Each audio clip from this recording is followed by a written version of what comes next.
Senator مشتاق کو اسرائیل میں لمبی قید ہونے کا خطرہ پیدا ہو گیا ہے۔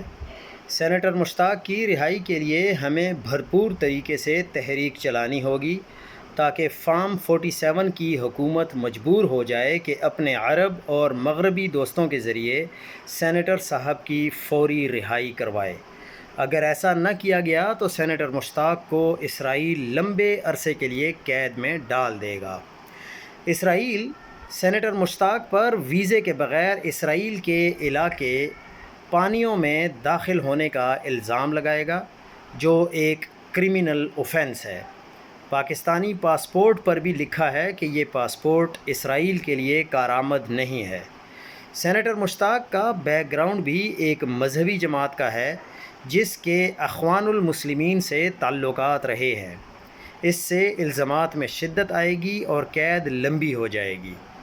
جو مسلمان اسرائیل کی جیلوں میں قید کیے جاتے ہیں وہ ناکارہ اور مفلوج اور اپاہج ہو کر باہر نکلتے ہیں۔ اسرائیل انہیں جیلوں میں ذہنی اور جسمانی ٹارچر کے ساتھ ساتھ ایسی آلودہ اور زہریلی غذائیں ٹاکسنز بھی دیتا ہے جو صحت کو تباہ کر دیتی ہیں اور رہائی کے بعد بھی زندہ رہنا مشکل ہو جاتا ہے۔ اب طلعت حسین کا معاملہ یہ ہے کہ طلعت حسین کی جولائی 2010 میں اسرائیل میں چند گھنٹے قید اور رہائی کا قصہ مختلف تھا۔ اول طلعت حسین کی شناخت ایک پروفیشنل صحافی کی تھی۔